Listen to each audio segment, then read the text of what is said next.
Une méditation tirée du livre Maranatha, le Seigneur vient d'Ellen White. 14 février. Des géants ou des nains spirituels. Ayant donc de telles promesses, bien-aimés, purifions-nous de toute souillure de la chair et de l'esprit, en achevant notre sanctification dans la crainte de Dieu. 2 Corinthiens 7, verset 1. Le Seigneur réprimande et corrige ceux qui professent garder sa loi.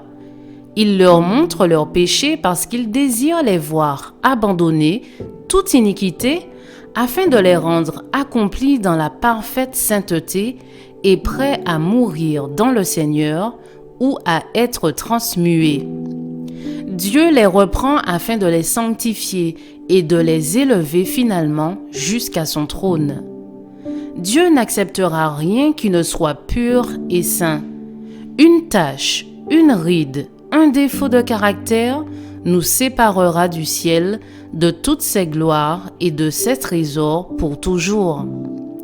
Beaucoup de ceux qui professent être chrétiens n'ont aucune idée de la vigueur spirituelle qu'ils pourraient avoir s'ils avaient autant d'ambition, de zèle et de persévérance pour acquérir la connaissance des choses de Dieu qu'ils en ont pour s'intéresser aux mesquineries de cette vie périssable.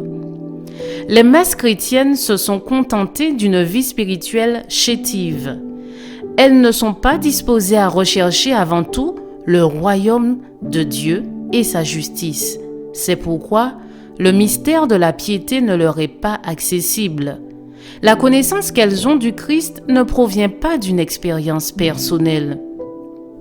Une grande provision a été faite pour tous ceux qui se consacrent avec ferveur, sincérité et médiation à la tâche de perfectionner la sainteté dans la crainte de Dieu.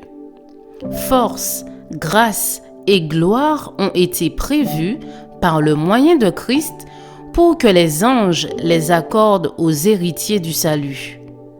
Personne n'est si misérable, corrompu et vil qu'il ne puisse trouver en Jésus qui mourut pour lui force, pureté et justice s'il veut abandonner ses péchés et le sentier de l'iniquité pour se tourner fermement et sincèrement vers le Dieu vivant. Il attend de pouvoir lui ôter ses vêtements souillés et contaminés par le péché pour le revêtir des tuniques blanches et resplendissantes de la justice. Et il les encourage à vivre et non à mourir. En lui, ils peuvent fleurir.